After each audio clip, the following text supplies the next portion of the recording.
Is there a movie you love that people just don't talk about enough? Well, there's a podcast talking about those movies where former film development executive and screenwriter Dan B. Nammer talks with screenwriters, producers, and directors. Movies like In Bruges, which Derek Colston, the creator of John Wick, came on the show to talk about. The Oscar-nominated screenplay of A History of Violence came on the show to talk about that film. A former executive at Tom Cruise's company popped in to discuss who else was supposed to play Jack Reacher. Legendary producer Lucas Foster, who produced Bad Boys and Crimson Tide, came by to talk about Law Abiding Citizen. The screenwriters and directors of films like Arbitrage, The Skeleton Key, Just Friends, Frailty, Hamlet 2, Unfriended, The Matador, and Drive Angry have also made appearances on the podcast. Check out Movies I Love That No One Talks About on Apple Podcasts, Spotify, or anywhere else you listen to podcasts. We'll put a link to it in the show notes for this week's episode. The show is open for sponsored episodes for any contribution, even 99 cents.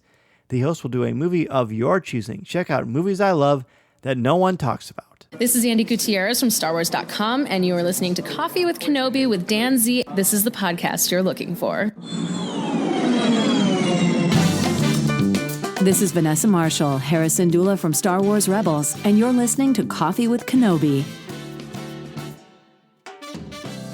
Hello, my friends, and welcome to Coffee with Kenobi show number 368.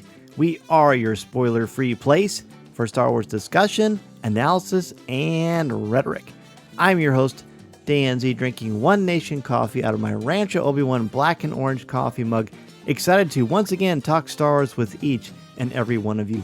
On today's show, Tom Gross and Coly Mead join me to talk about The Mandalorian Chapter 10, The Passenger.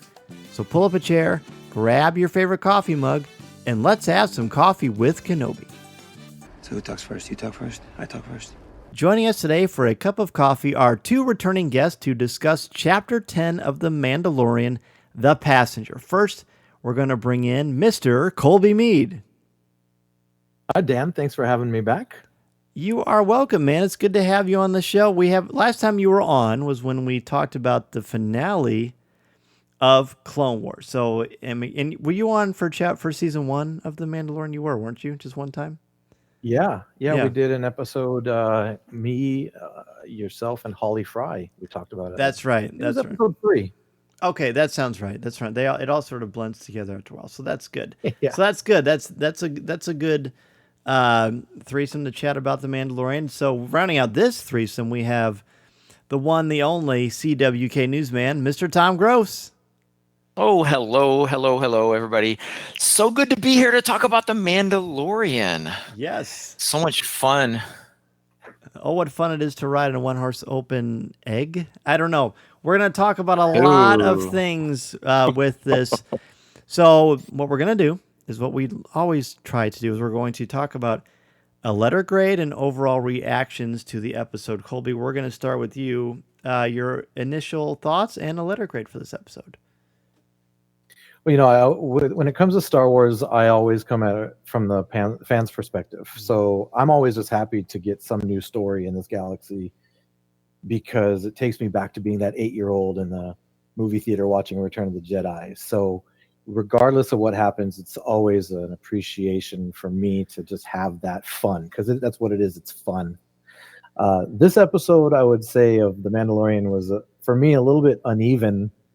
I even wrote down odd in my notes here and very tense, obviously. But even with that being said, it was still fun because we got to learn a little bit more about this little corner of the galaxy. I'm going to give it a B. Okay. Not sure if it's a B or a B minus, but it's definitely not in the, one of my favorite episodes. But it still isn't, below a B in my opinion. Fair enough. Tom, what about you? I knew you and I, we almost broke our long-standing rule of talking about it before, but we did put on the brakes. But I do know that I'm going to guess, based on what we briefly said today, that you have a more favorable grade? I do. And actually, you're the one that put on the brakes. I had the running shoes on. That's true. I was ready to go. It's true. I was waiting for the gun to fire, and I was going to take off. Because I enjoyed this one. I will say as far as an initial reaction, when the show started, I thought it had a little bit of a slow start to it. And I was kind of feeling, where is this going? Like what, there was some question about it. As it actually, I didn't really like the episode as much as I do currently until the end. Once it ended, and I kind of sat back and I thought, that was really actually pretty cool, because this is our second episode with a monster in it. And I'll talk more about that later on, but I gave it a B+ because I have no doubt when all is said and done, this will not be probably in my top 3 or 4. I'm sure it will consistently drop, but right now it's a B+ for me because I really did enjoy it. It was very entertaining for me. Good. Well, for me, I thought the first 5 minutes was wonderful. And it contains a moment that I think I'm going to be thinking about for a really long time. But then it went to places unexpected, which is never a bad thing. But when it was done, I've seen it twice. I was really disappointed. I don't even know if I'm disappointed so much as disgusted. I didn't like it. It may be, in fact, it was my least favorite episode of the entire series, not just the season, but the entire series. And I'm going to give it a C-, maybe even a D+. And I will certainly talk about why that is. So let's just talk about the opening sequence, seemingly a little disjointed at first because we get this beautiful kind of callback to what happened in season 2, chapter 9, and the Marshal, but almost nothing in that flashback had anything to do with the episode. So I was kind of wondering why they did that, except just to say, hey, season 2 is out, essentially. So we get this opening sequence, the Mandalorian and the child are on this speeder bike, and you get this sense that there's a trap that's about to happen, which is sort of like a wake-up call that, you know what, a lot of crazy things have happened, but you two are still very wanted in the galaxy. It was nervous. It was tense. Tom, we'll start with you. Talk about that opening sequence. You said it started kind of slow. Do you mean about this part, or what do you mean specifically? No, I mean kind of after this intro. Okay. I just kind of wasn't sure where we were headed. Like I didn't know what the goal was at that time. I know we're looking for the origin of the child or the culture of the child, but it's kind of like, why are we doing this now? But he also questions that as well. But let's get to your question, which is, you know, my thoughts on the opening sequence. And I thought it was really cool. It took me a moment to be like, oh, we're starting like literally right where the last one ended. So there's very little, if any, time break. I mean, they've traveled, but and so, yeah, I mean, I thought it was a nice setup to the episode. The one thing that I'll talk about a lot through this conversation, I suspect, is going to be that, and you said it in your setup, Dan, is danger. I think a lot of this episode is set up that there's nothing comfortable about where the Mandalorian is. Baby Yoda's cute, but he's dangerous too. Because everybody's looking out for him. However, I did wonder if this little crew that puts up this, you know, total primitive Ewok-like trap for Din Djarin, I wondered if they were aware of who he was. Was this just a random trap? I mean, I assumed that at one point that they're some type of local bounty hunters, and so they probably did know, but it wasn't until they saw the child that they said, go get the child. So I was a little unclear on that, which is fine. I mean, you know, it's a dangerous place. They're out in the middle of nowhere. But I thought the action was great. I didn't find the what you and Mason found to be hilarity.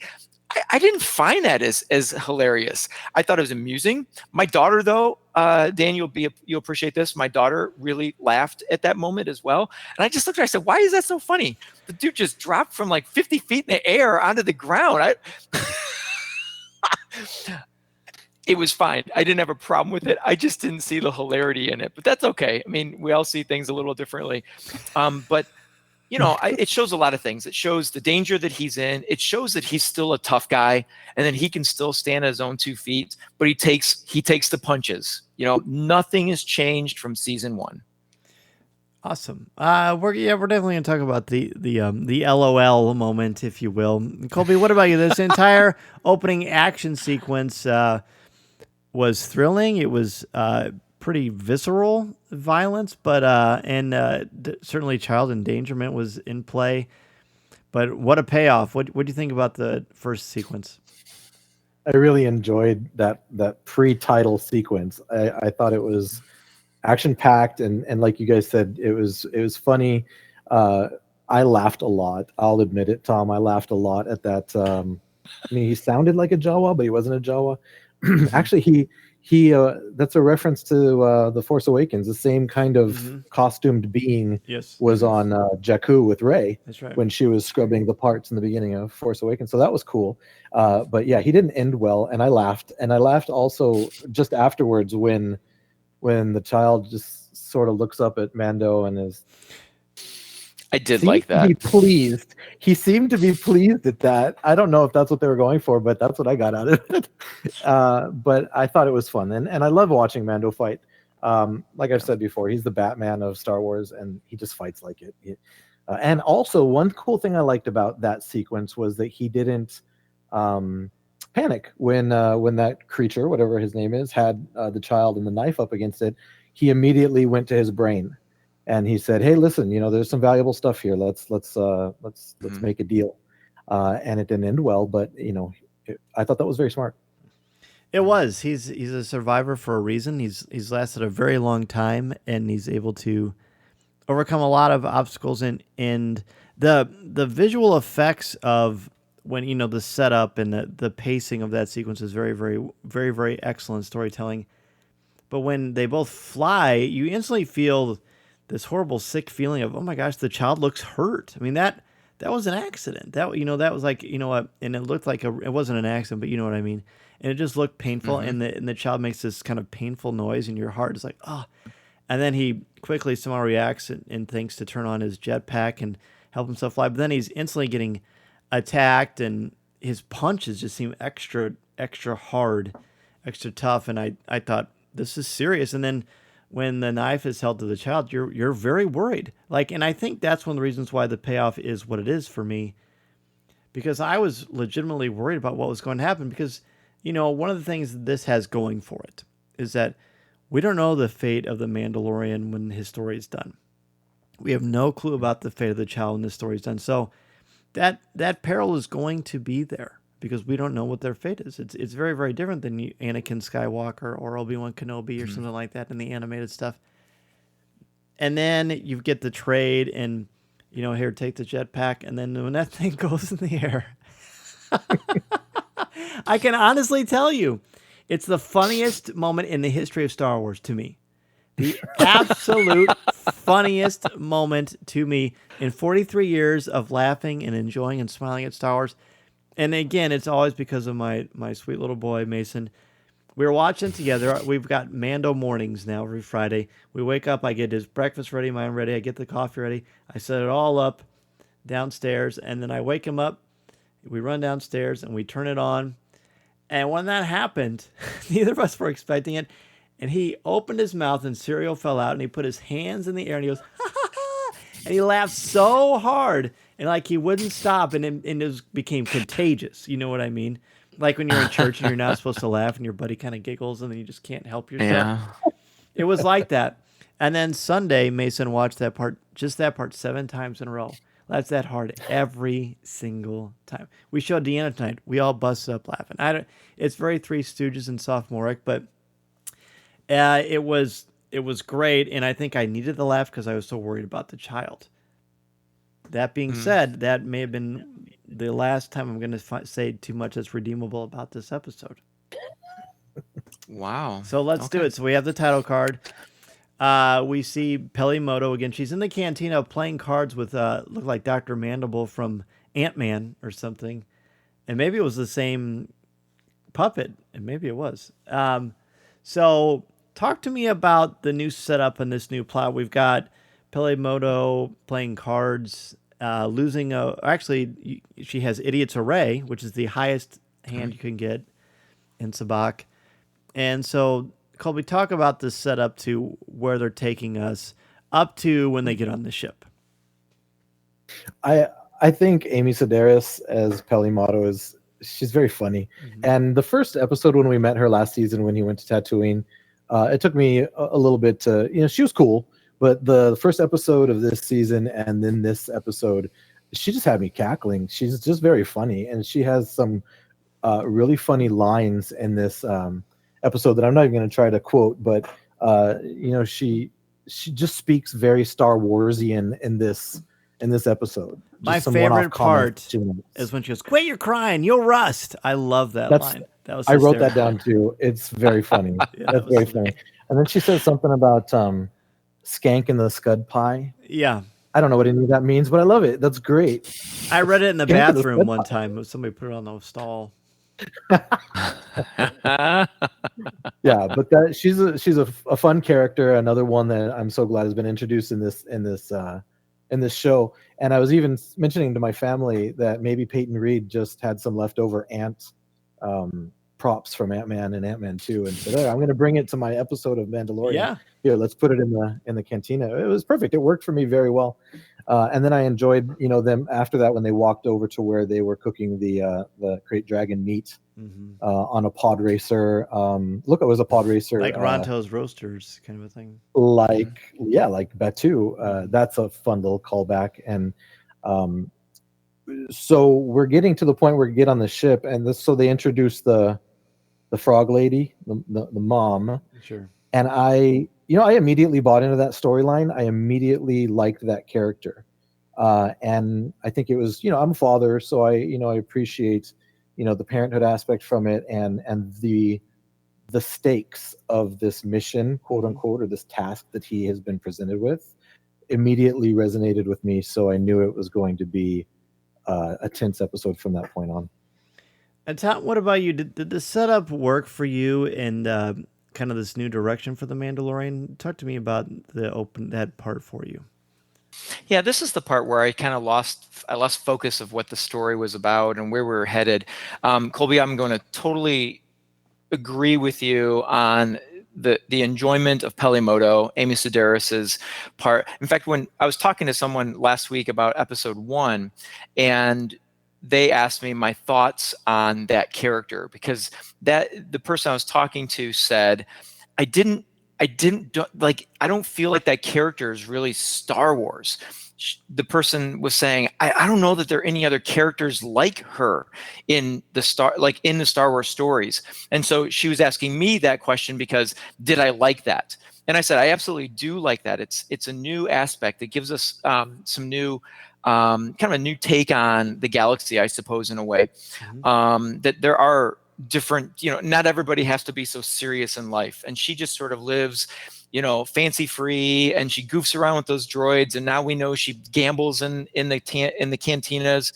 And that was the one thing that kind of, I don't want to say bothered me. It just took me off guard, that I just didn't really see her as a cantina kind of hanging out person. I kind of see her as sort of a homebody who, pals around with the droids that are there and anyone who lands in her docking bay. But it took me a little bit to get past that. I did enjoy the ant creature. I thought that was kind of fun, different. And the fact that, he clicks and clacks and clicks those mandibles and communicates that way, I thought was kind of cool, especially after our Tusken Raider experience in episode 1, just new ways and different ways of communicating. So I kind of lost focus of what, why does he have to take this frog? So let me make sure I'm understanding this right. I've only seen the episode once. Okay. So the frog, the mother's husband is familiar with a Mando sighting on the planet that they're traveling to. Is that correct? Yes. Okay. And so he has to take her in sublight so that the hyperspace does not damage the eggs. Is that what I'm getting? Correct. Okay. But plummeting at zero gravity to the surface of a planet, totally fine. Well, yeah. Okay. So it was kind of the stretch there that I was like, okay, for the sake of adventure, I'm going for it. It didn't really make a whole ton of sense to me. And there are times where I was like, why is it? I mean, I don't know. He's a noble person, and someone calls him out on that. Was it Pelimoto who says, I thought that this was the creed. I thought you were a Mandalorian. And doesn't she kind of hold his feet to the fire on his No, that was what beliefs? the frog princess does, like in the when she uses that vocabulary thing. Oh, Yeah. that's right. That's right. Okay. So if there's something that keeps it from an A for me, it is the setup. It was this scene that I just kind of was like taken aback by where Pelimoto was. Then the whole kind of like how this is coming together. But then once I kind of got over that and I was like, all right, I'm buying in. I want to see the adventure that he's going on because something bad's going to happen in Sublight travel. So let's do it. And so that's where I stood on that scene. Probably the weakest part of the episode for me. Yeah, the setup is the challenge for me because I guess I was thrown by Pelimoto's characterization. Now, we've only seen her for 2 episodes, and this is the 3rd one. I didn't expect to see her in this episode, so that threw me off, but that's fine. That's totally understandable. But I always thought of her as rough around the edges from growing up on Tatooine and having to fend for herself, and being friends with those rascally pit droids is probably trying on anyone's patience. But she always appeared to be empathetic. In this episode, she feels like a little bit of a shyster. And I felt like that was sort of random. Now, to be fair, I don't know this character. I'm not Jon Favreau. Jon Favreau created her and wrote all of her stuff, and Amy Sedaris, of course, wonderfully acts her. But just for what I knew about her and the pieces of evidence that we had, that didn't work for me. And then she didn't necessarily cheat at Sabacc, but she had Idiot's Array, which is almost an impossible hand to get. So it's hard to think of her as not cheating. And then she holds information from Din Djarin. And then all of a sudden she's got this thing set up where you got to transport this person. I would stake my life on it, but I've only known her for 10 minutes. I don't understand. I think that was supposed to be funny, but to me, thematically, it just seemed a little forced. And it just didn't work for me. So I'm glad you said all that because it actually helps me to understand the situation better. Your question, because my thing was she's out of her element. She's not in the docking bay, and I didn't expect her to be anywhere else. And why is she separated from her husband anyway? The mother, yeah, I wasn't quite sure about that, and what would she be doing on Tatooine anyway? So there was all of that. But as far as like Pelimoto goes, all the things you pointed out about her could, in my eyes, and could be all influenced by the setting.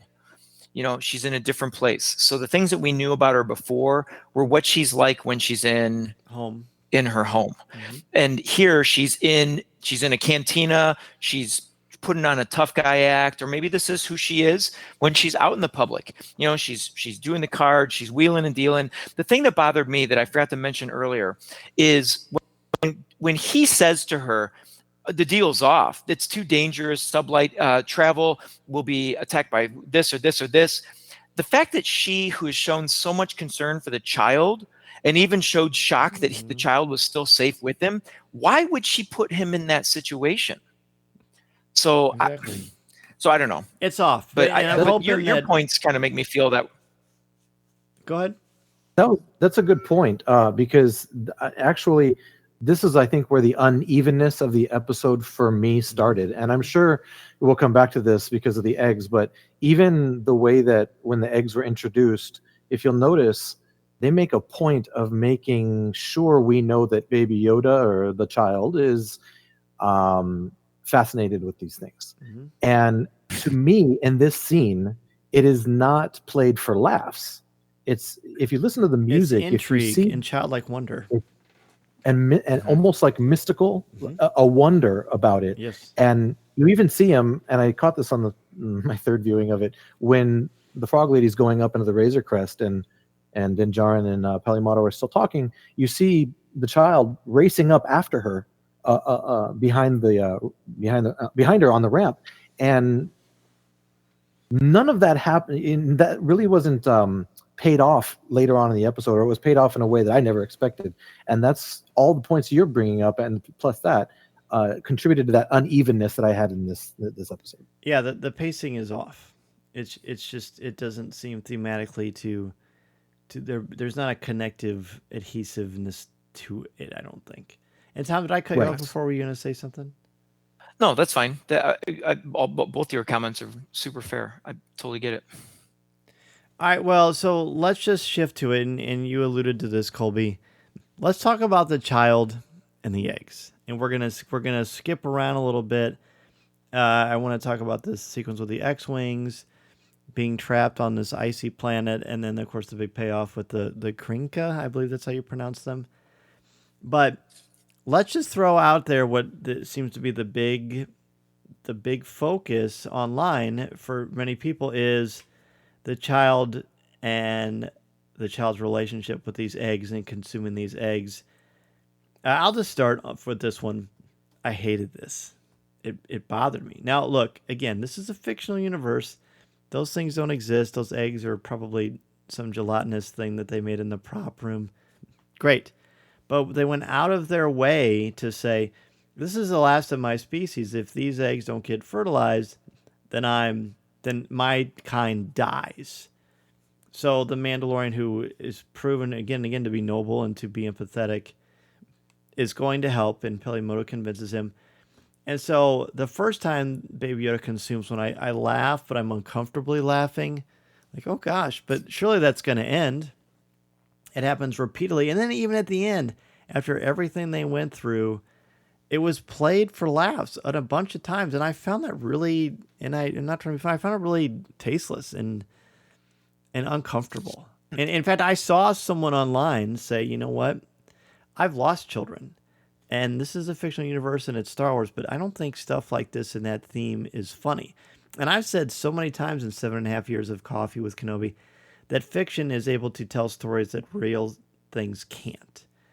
And this whole thing is not supposed to be a metaphor for anything other than that. But if you're going out of your way to say this is sacred, this race is going to die, but then the child who we're supposed to love is continuing to eat them, and that did not work for me. And I can honestly say I didn't like the child in this episode at all. I was disgusted and annoyed with the child. Now it does, and now Blake pointed out on Coffee with Kenobi's Facebook Live tonight that this is a reminder that this is a child. It's not perfect, and it doesn't really know what it's doing. But I don't know. Maybe I'm overreacting, but it really bothered me. I thought it was in poor taste. What do you think, guys?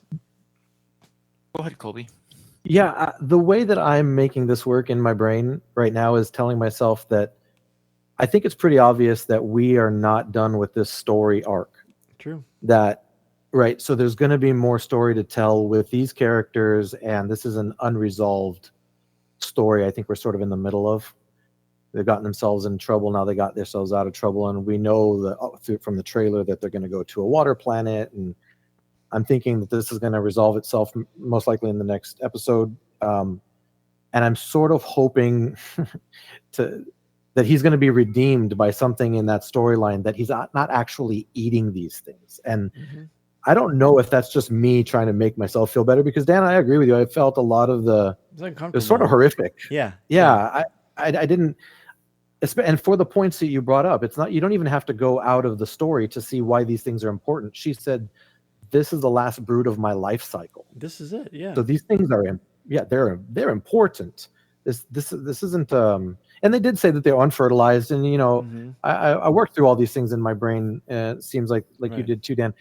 But I'm hoping that that the child is not actually eating them just because he's got the munchies, but that there's some nobler thing going on, and I think they're trying to make us feel that way because, like I said, in that ramp scene, he's mystified by these things. In the other scene when he's in the cargo hold in the Razor Crest, he literally walks over to them, puts his hand up on the glass, and they start to gravitate towards him. Mm-hmm. And the way that these scenes are framed they don't seem like they're for jokes. Last season when we saw him chasing a frog, the music was playful. It was a funny moment. These aren't funny moments. These are heavy moments. And when he starts popping them in his mouth, I started thinking, now what is happening? What? This isn't how I was expecting this to go. Clayton Sandell on Twitter had said that he's convinced that the child is consuming these to keep them safe. And I hope that's true. And I hope there's a payoff. And if that's true, then my 10-minute rant is gone bye-bye. But I'm just saying initially, I don't know. What do you think, Tom?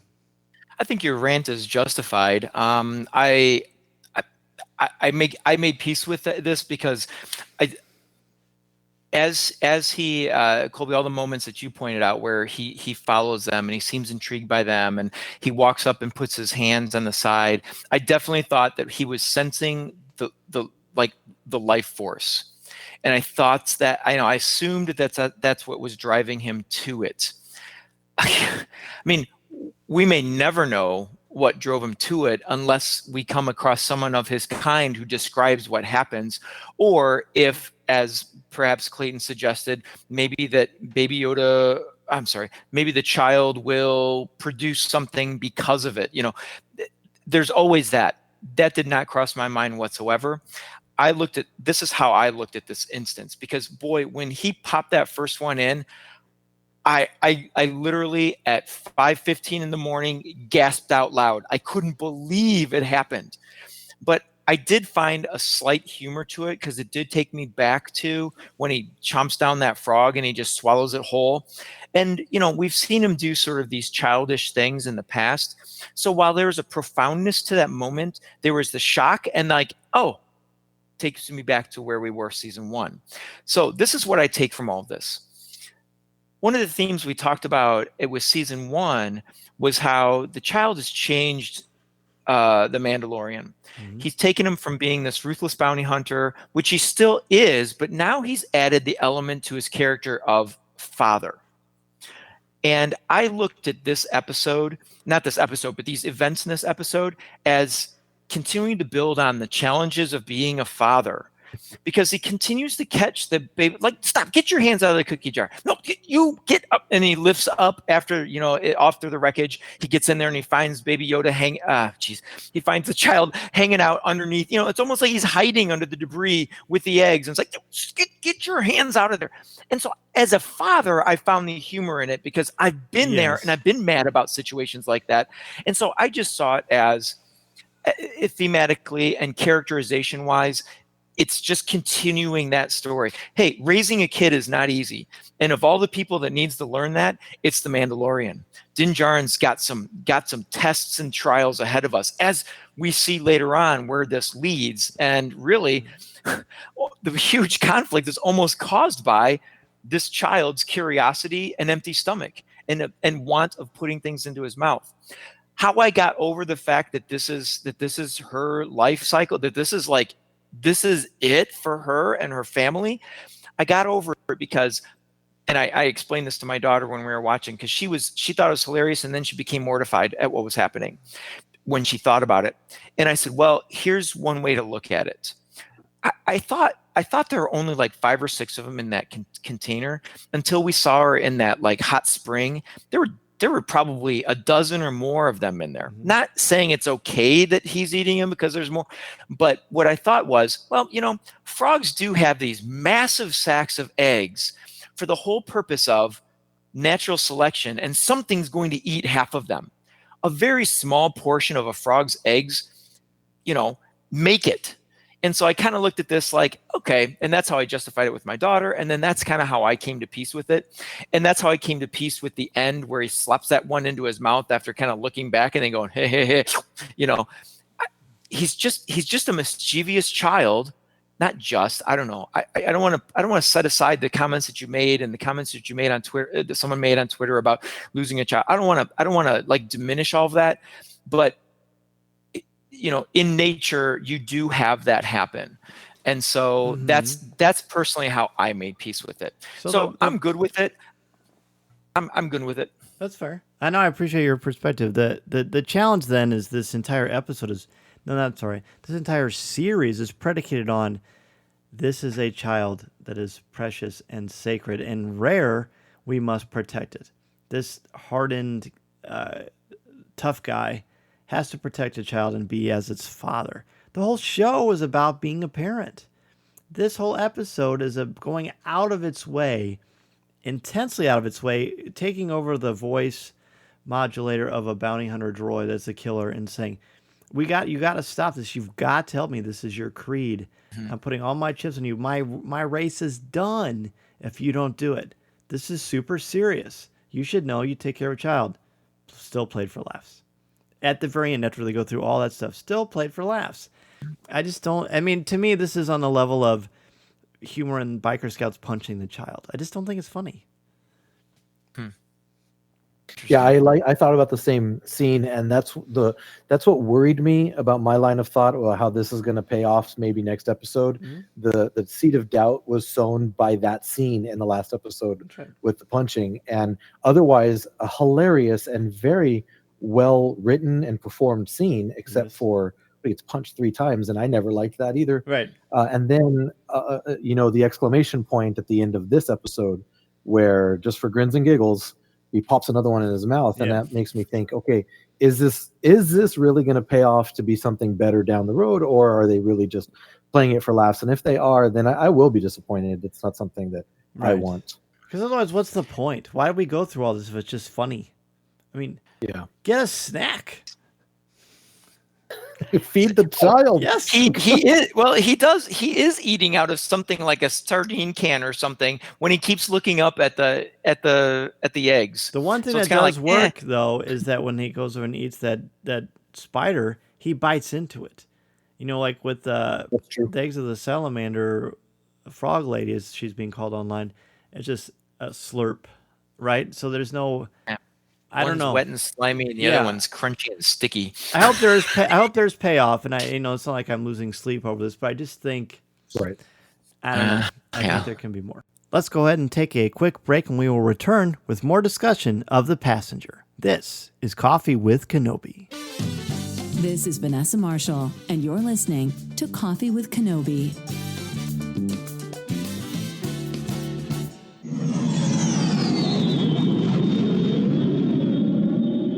MEI and Mouse Fan Travel is your one-stop shop for your vacation needs and your plans to Walt Disney World, Disneyland, or the cruise lines. Travel looks much different now than it did a couple of months ago, and with the opening of Walt Disney World and soon, hopefully, the opening of Disneyland, you need a place to go where you can trust, and they will help you figure out and navigate all the different circumstances and guidelines that Disney has put out for you.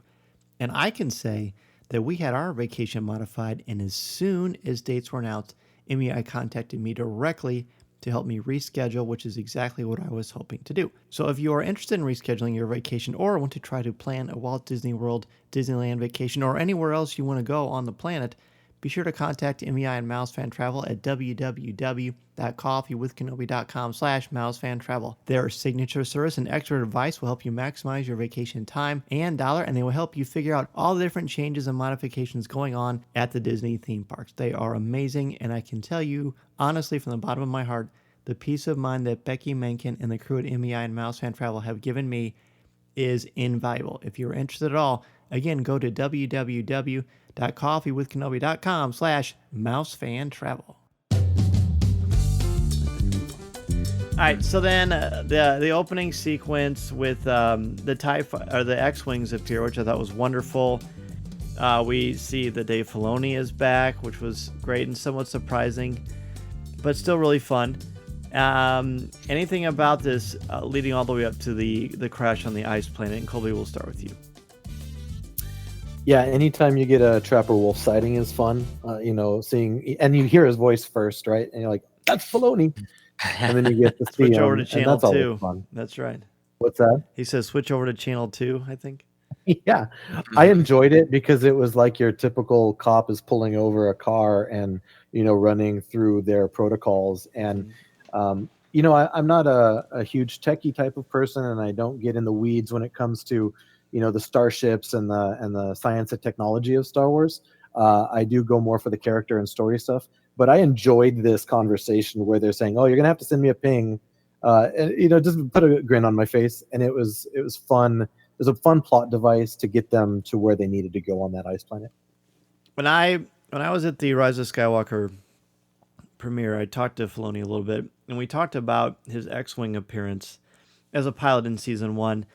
And he laughed it off, and he played it off, and he talked about how long it took to shoot those small scenes. And I always got the impression that he liked it, and it was super fun and cool, but he's not an actor, and that's not his thing. So I was really legitimately surprised to see him back and have a little bit more airtime, but it was very, very fun. Tom, what about you? Just the He him got to and shoot the a X-Wing. rifle. Yeah. I mean, that might be what sold him. But I thought I really enjoyed this part. Anytime X-Wings show up, I've said this before with Rebels and other stories. Anytime an X-Wing shows up, I think it's exciting. It feels like home. And it does feel like home. It brings that suture back to the originals. But I thought it was fun to see the Razor Crest up against the agile X-Wings in the chase. Yeah. I thought the chase was a lot of fun. I think Din Djarin is not the best pilot. He's no Harrison Dula or Han Solo, but he has tricks up his sleeve. And he does that like nosedive to get away from them. I was like, whoa, that is like, can this piece of junk hold together? I mean, we look at the Millennium Falcon, I call it a piece of junk. This thing's ancient, and he treats it like crazy. I mean, how many times are we going to see this, the Razor Crest get beat to pieces and holes and taken apart by Jawas and everything else? But he still maintains. So I thought this sequence was a lot of fun. I thought the banter was really enjoyable. I had a couple moments where I was like, "What did he say? I couldn't really understand like what they were asking for in a few places, but it was minor. And I finally figured out, oh, he doesn't want to send him anything because he's got a rap sheet, so he runs. And so it was fun. I wasn't expecting it to end the way it did. That was a little surprising. But once again, it shows that the Mandalorian, while he's got his moves and he can kick and punch, he doesn't always end up in the best situation. That's right. And I thought, well, why don't you just share the homing beacon? It didn't connect with me. In fact, it didn't even connect with me until you said that. And I've seen it a couple times of why he wasn't doing that. I thought, why is he going so out of his way, putting everybody in jeopardy, including this cargo that he has for this? And then he ends up this, and I thought part of it was sort of prideful, and it leads him to a bad spot where he's suddenly stuck on this frozen planet. Mace and I were convinced, well, I shouldn't say convinced, but we were hopeful that it was Hoth, although it seemed a little too nice, because I thought, well, maybe we'll see some Wampas. That would have been exciting. We didn't, but the Razor Crest crashes, and it looks pretty bad. You can see why in the trailer, why it looked like it was in such horrible shape. But it crash lands. And I think this episode talked about sleep more than anything in Star Wars. They kept talking about sleep, which made me tired.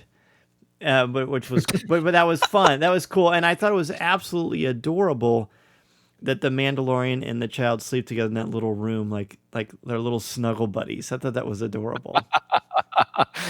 Yeah, my first thing was he has a bedroom. Yeah. Of course, I mean, he's a new parent, so he's looking for sleep at any turn he can. That's right. I got to sleep here. I got to sleep here. That's right. I suggest you get some rest. And the lizard's like, yeah. I also enjoyed his difficulty in communicating with the mother. I did too. When he turns and says, "I don't speak whatever language you're speaking." I don't speak frog, which was rude. First time it was, "I don't Probably. speak what you speak," and then another time he said, and then he attempted to communicate with her in Huttese, which I thought was cool. Like he took an interest in talking to her and trying to understand what she was trying to say to him. So I don't know what that means exactly, but I really liked that in his character. He could have been just the big jerk and, hey, shut up back there. I'm getting you to where you need to get and don't say anything. But, especially so many times we've seen him where he doesn't utter a word in the cockpit. true. It all just glances and turns of the head or completely ignores. But don't you think it was? Did you find it a little bit rude, or he's like, all right, I don't speak frog, like I don't want to talk. You know what I mean? Like just for like, I don't understand what you're saying, so stop. That just seemed like something an ignorant person would say if they didn't speak the language. Honestly, I didn't really enjoy that aspect of the episode too much, as their inability to communicate, because I found it to be confusing as well, because it really wasn't until repeated viewing of this that I realized, okay, I guess she understands him, but she can't speak to him because he doesn't understand her, because he was just talking and she seemed to be getting what he was saying. Yeah. And then when they got the whole droid thing in with the vocabulator, and I didn't think, especially with how wonderful that this season or this series really has treated communication. Yes. He's obviously multilingual, and communication has been a running theme through the show. I thought that this one, it was just confusing to me. It wasn't something that bothered me. It was just, it seemed to me just contributed to that unevenness of the episode for me. He struck me as someone who, if he is really tired and he gets like me when he's tired, maybe he's just cranky. Maybe he's just frustrated. Because like you said, the communication aspect has been consistent. He clearly respects other cultures and species, as we've seen with the Tuscans. But here, it didn't always come across that way. And I mean, obviously made up for it because he tried to save her life, and he did. I mean, so many times in Star Wars, we have the conveniences of always having a protocol droid around. And so I felt like this just demonstrated in the galaxy, and I keep going back to, the galaxy isn't necessarily a nice place, especially for someone like this. Right. And so here's a moment where, we've seen him. He's got the ability to communicate with Tusken Raiders. He has the ability to communicate in Huttese and other languages. And so we know he's not dumb, and he's very smart, and he's very cunning. But here's a place where he can't. And so I guess that's what I liked about it. It was kind of like, oh, we don't have the convenience of a protocol droid. So now he's going to have to figure out how to make this work. And what's cool is he doesn't, she does. Right. No, that's true. That's true. And that was very, very interesting. So the sequence then when he loses everyone and he finds her in that hot spring leads to a startling revelation where, and I've heard a lot of people talking about how they reminded them of Alien or Aliens, which I think is apt. But these Krinka, these spiders, at first I didn't connect that these are the same types of creatures that we've seen in Star Wars Rebels that are eventually, they attack if they sense fear. But if you don't, they tend to leave you alone. They certainly left Kanan alone after a while. But they also were the kind of creatures that blaster fire did not bother them. But in here, that's obviously not the case. Tom, you are someone who's not a big fan of spiders. No. How was the sequence for you? Because it's played as horror. It didn't scare me in the least. I thought it was creepy, but it didn't bother me, give me the shivers or anything like that. But I did feel like they were legitimately in peril. What about you? Oh, I got like the spine tingling up my arms when I saw the first legs pop out. My daughter instantly threw her face under the pillows. She really legitimately could not watch that. And she would peek and just go, oh. And the sound effects leading up to it were great too. Sound effects were fantastic. And what I found to be especially kind of frightening as someone who doesn't really care for spiders. I mean, I'm the designated spider hunter in our house. So I've kind of gotten over like the scream and run out of the room fear because, well, I'm the only one that can take care of it and somebody has to. I mean, I used to have cats for that. They used to wander around. I'd just sit the cat in the room and point. They'd take care of it. It'd sit down underneath that spider for hours before they found and got it. Anyway, what brought the creepy factor to me was what you said, Dan. I felt like they were legitimately in peril. And when it became really frightening for me is when they were in the ship. And they were like in the ship before it seemingly they got in there. So like it's like you walk into some place that's safe and oh my God, there are webs in there. And then when they showed them like creeping down the lines from this, that just was awful for me. And so I was trying to them to because I knew we'd seen spiders someplace else before in Star Wars. I didn't immediately recognize it was from Rebels, but after I saw some clips of that somewhere online, someone was making the connections, and I was like, you know what? What I thought was interesting is there were definitely 3 or 4 different maturation levels of these spiders. There were the newborn little tiny ones, which Din Djarin was easily picking off with his blaster. There were the next level up that were a little bit, they were a little bit more sizable, maybe up to your knee, and those were easy to pick off. And even the next one that would be up to your like shoulders, he was kind of knocking those out as well. And that in the clips from Rebels, Sabine was figuring out how to peg them by shooting them in the eyes. But that giant one, oh, first of all, when it drops down on, when you think they're getting away and it drops down on the ship, I was very vocal in my like Like, okay, you don't want to sit with me in a horror movie, let's just say, because that was horrifying to me. The nightmare of a spider bigger than a ship keeping you there, I was out. Or when they start shooting those ice webs, then you're like, whoa. Oh, yeah, they trapped. I mean, it was magnificent. It was beautiful, and it was magnificent. And as I said in the opening, the fact that we have another Star Wars monster, oh, I love it. Colby, what about you? Now I'm just thinking of Tom training an army of cats to catch spiders. That's I can't get the visual out of. And he's allergic to cats too, so it'd be even more exciting. It's Hairless a retirement business for sure. Go with hairless cats. You'll be fine. All right.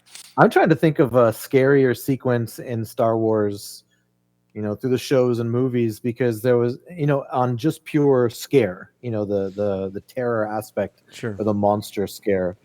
And I couldn't really come up with one, because this was legitimately a scary and tense sequence. And I envisioned them running from a wide space into a more narrow space, and more narrow space, and you can't get any more narrow than they're stuck in a cockpit.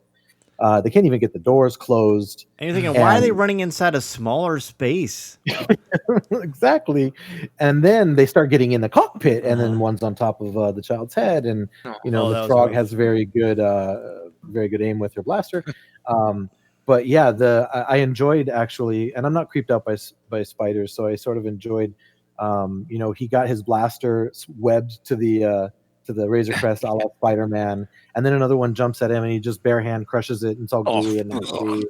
Those were fun. It was a fun sequence, and they were everywhere. You could not get away from them, and they're dropping down from the ceiling, and they're on the walls, and they're at their feet, and they're super creepy and very tense.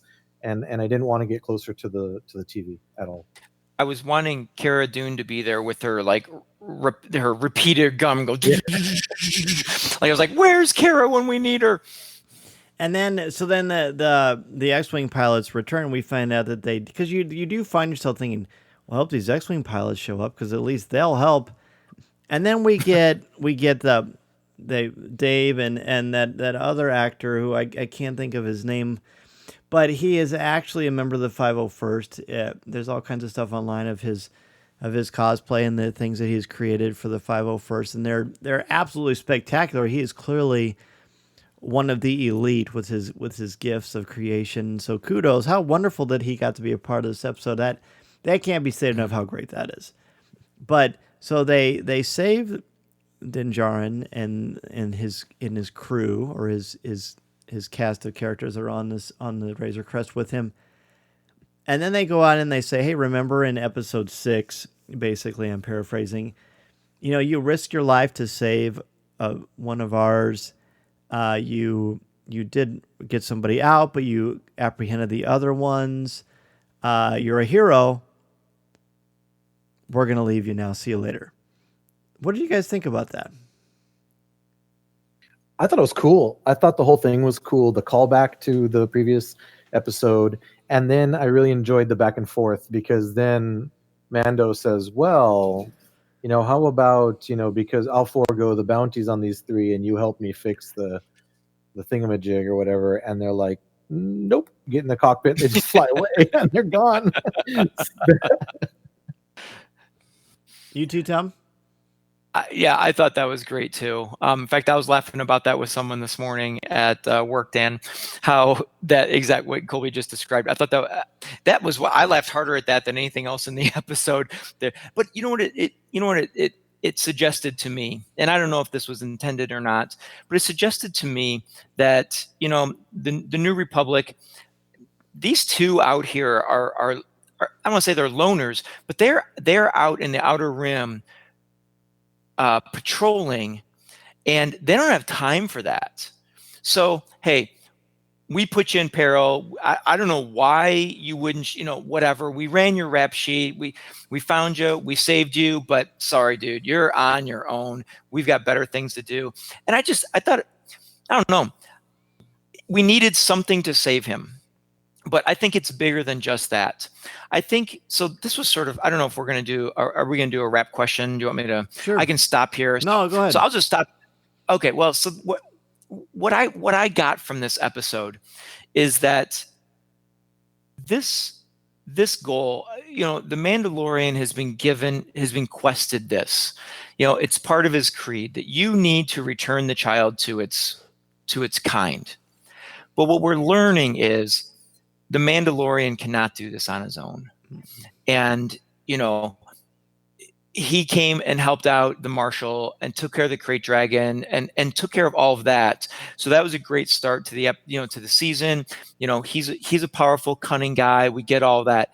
But what this episode showed me is that he's going to need the help of his friends, and he's going to need the help of others to be able to take care. It's difficult being a father, and it's difficult going on these adventures. And that's what I felt like. And this is what I said at lunch when you put the brakes on, Dan, is what I've loved about these first two adventures, or these first two episodes, is it is true Star Wars adventure.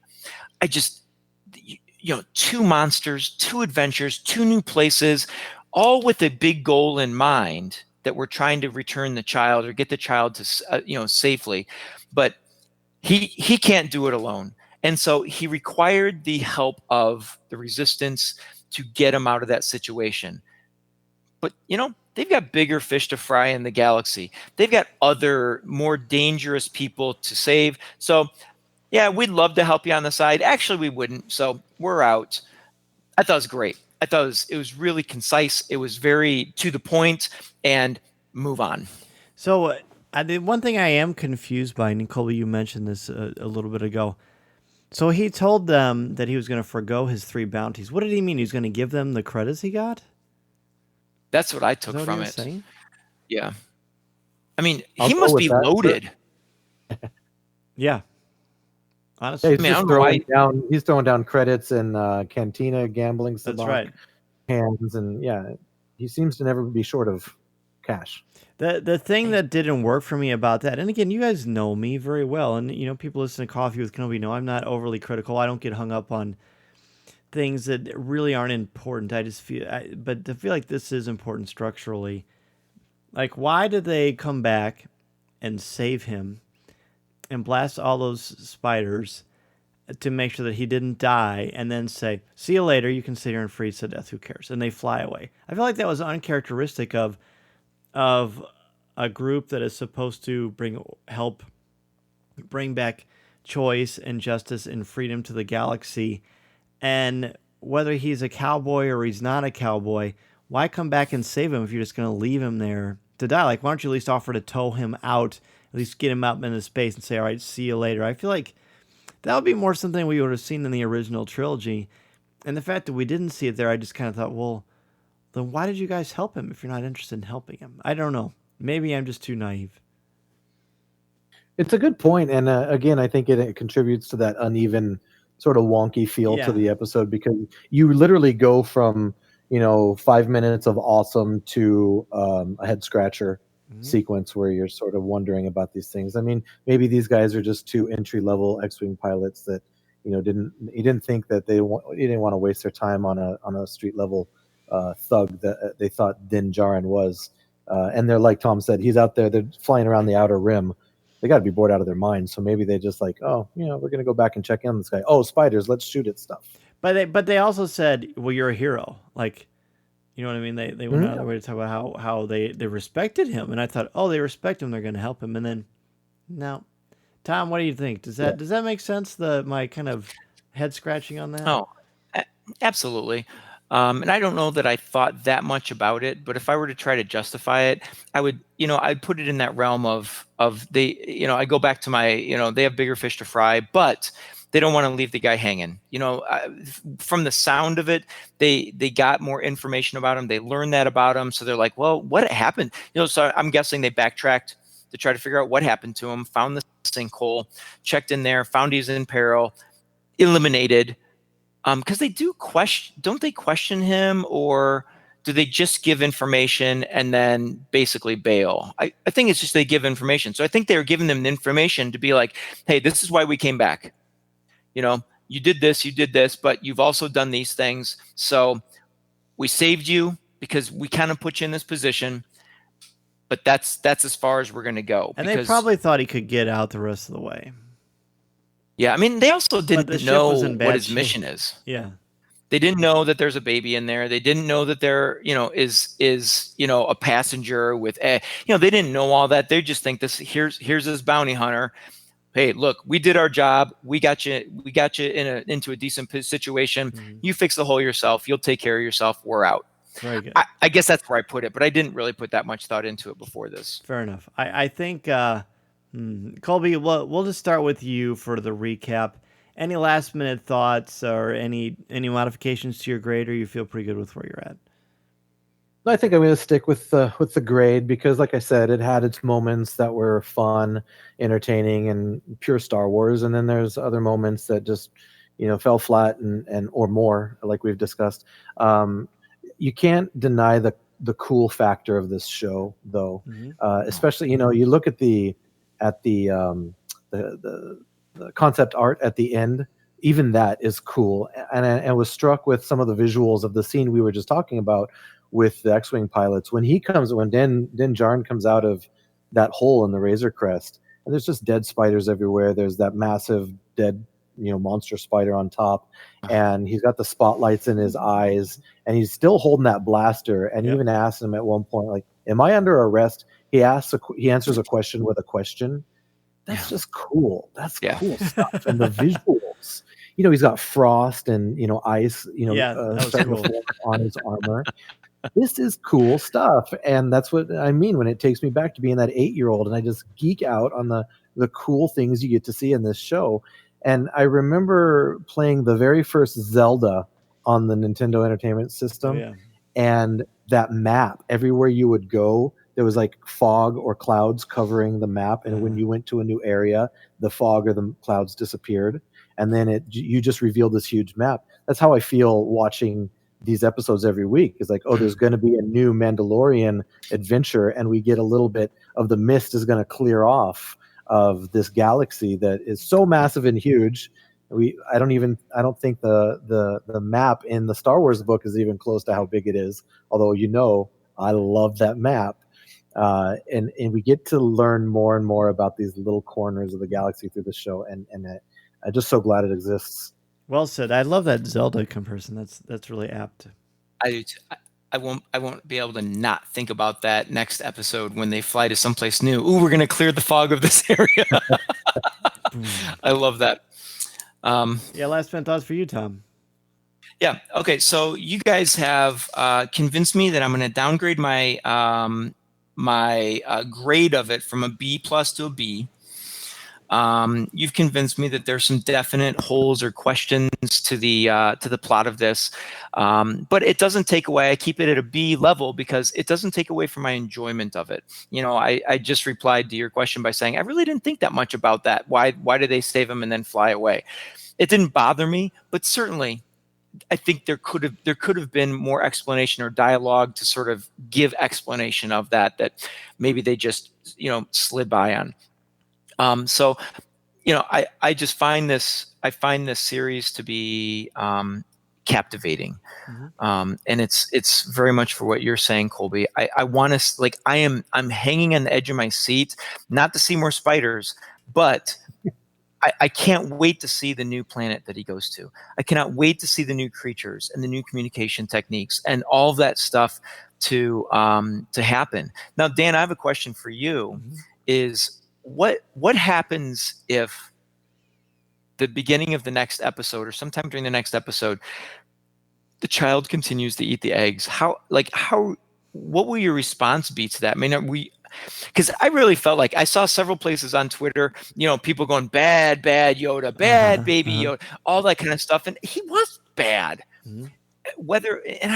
I'm now starting to question myself laughing at some of those situations, especially at the very end. I don't know. I didn't think much about it, him just slurping in that last egg, but you're right. It does seem a little insensitive. I don't know that I'm gonna let myself think about it too much more, but I do wonder now if in the next episode, if he continues to eat those eggs with abandon, how awful that would be if he ate them all. It's pretty, because then again, it's all for nothing. They risk. Yeah. I mean, if it truly is a child, 50-year-old child, then you can understand it to a degree, but I think there's a responsibility as a storyteller. You don't have the Star Wars is not a moral compass. I mean, that's silly. It's silly to think that, but it is a story that's beloved. It's on Disney Plus.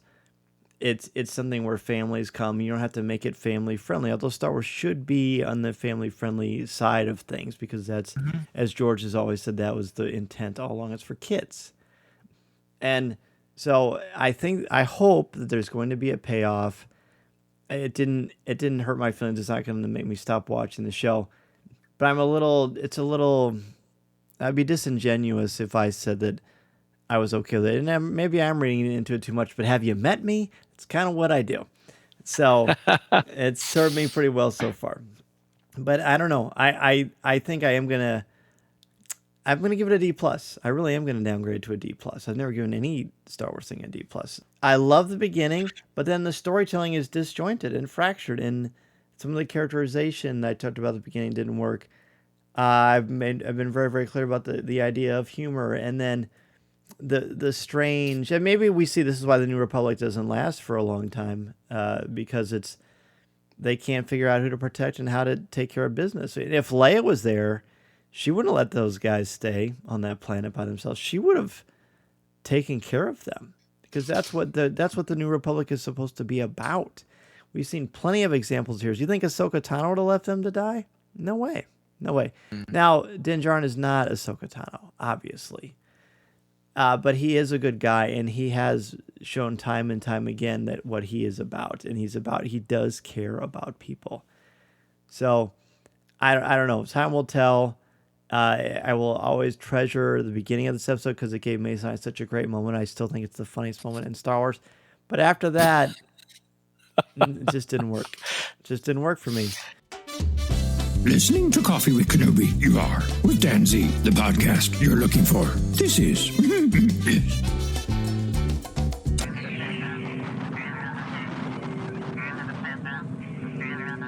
That's going to do it for this week's show. Thank you so much for taking time out of your busy schedule to have a cup of coffee with me, and for helping to spread the word about our Star Wars family we've got here at Coffee with Kenobi.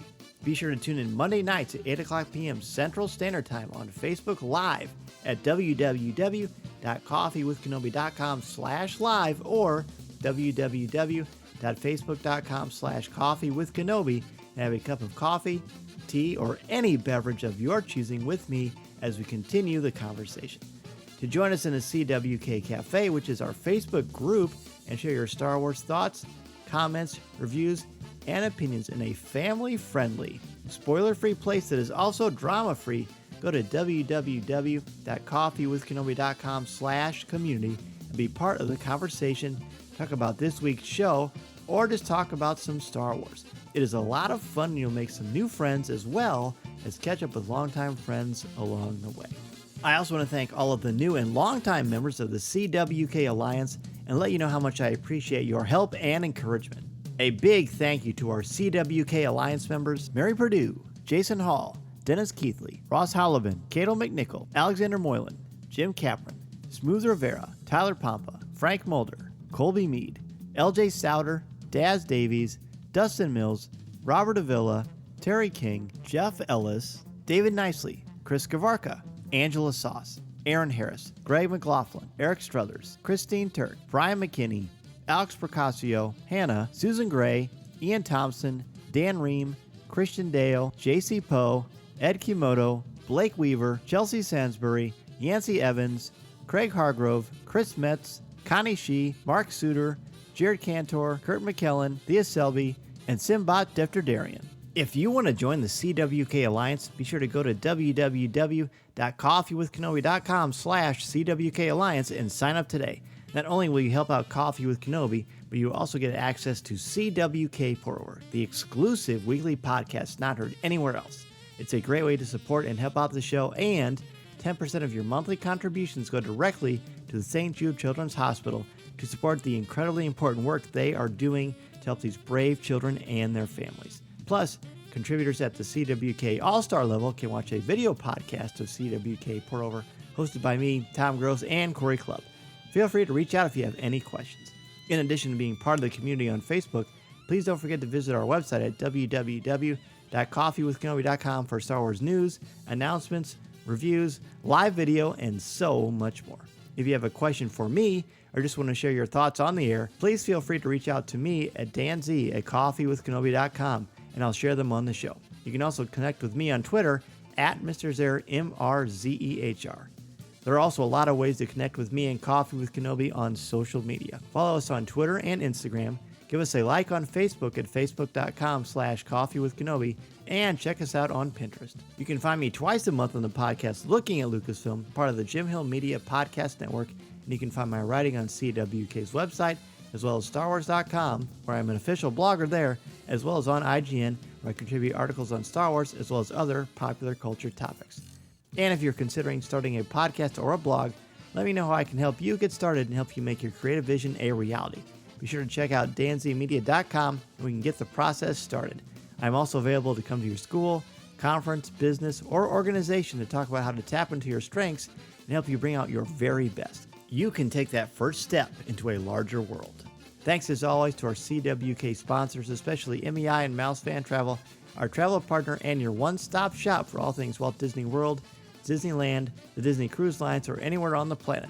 Please go to www.coffeewithkenobi.com/mousefantravel to book your magical vacation and help support Coffee with Kenobi in the process. And don't forget to pre-order my brand new book that I wrote alongside Pablo Hidalgo and Cole Horton, The Star Wars Book, published by DK. Be sure to pre-order your copy of the Star Wars book today. I can't wait to share it with each and every one of you. If you like the show, please tweet out that you're listening, share it on Facebook, or invite your friends and family to tune in and share a cup of coffee with us. And if the Force is especially with you, please take a couple of minutes to rate and review the show on iTunes or Google Podcasts. Every review makes a huge difference and helps to spread the word. Go to iTunes and search Coffee with Kenobi and you'll see the show there. My circle of friends has grown so much because of this podcast and each and every one of you, and it means so much to me that we have such a wonderful Star Wars community. Thank you all so much for all you do. Your funniest moment comes in a D- episode. No, That's amazing. Did I say D-? Oh, D. What did you say? D+. I'll give it a D+. Oh, D+. Okay. Okay. Yeah. Still. All right. Well, guys, it was fun. It was therapeutic to chat with all of you. And please let us know what you think about this episode of The Passenger. Let us know in Coffee with Kenobi's Facebook group, CWK Cafe. We have a lot of wonderful conversations there.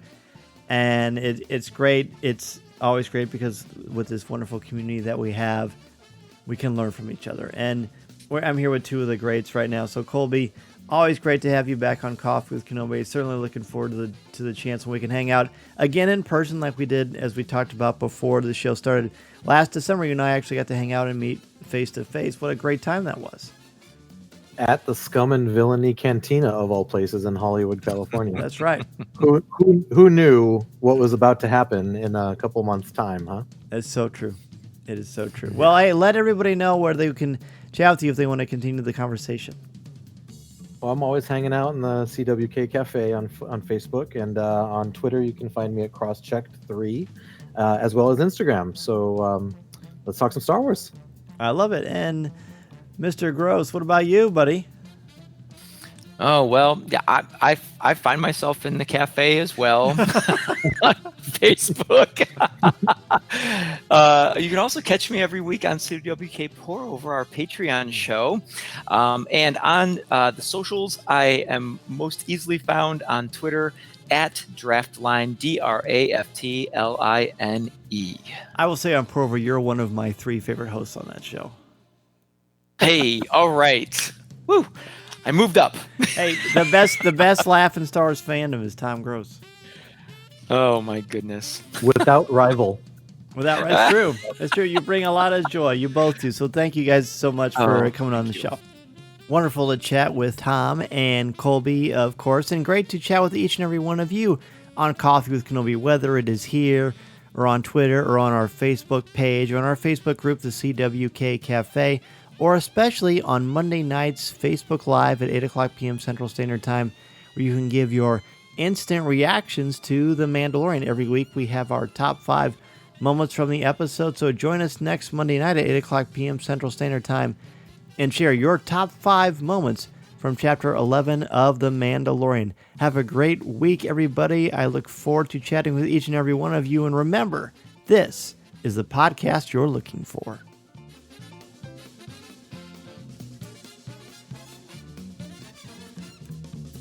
This podcast is not endorsed by the Walt Disney Company or Lucasfilm Limited. It is intended for entertainment and informational purposes only. The official Star Wars website can be found at www.starwars.com. Star Wars, all names, sounds, and any other Star Wars related items are registered trademarks and or copyrights of Disney and their respective trademark and copyright holders. All original content of this podcast is the intellectual property of Coffee with Kenobi unless otherwise indicated. This is the podcast you're looking for.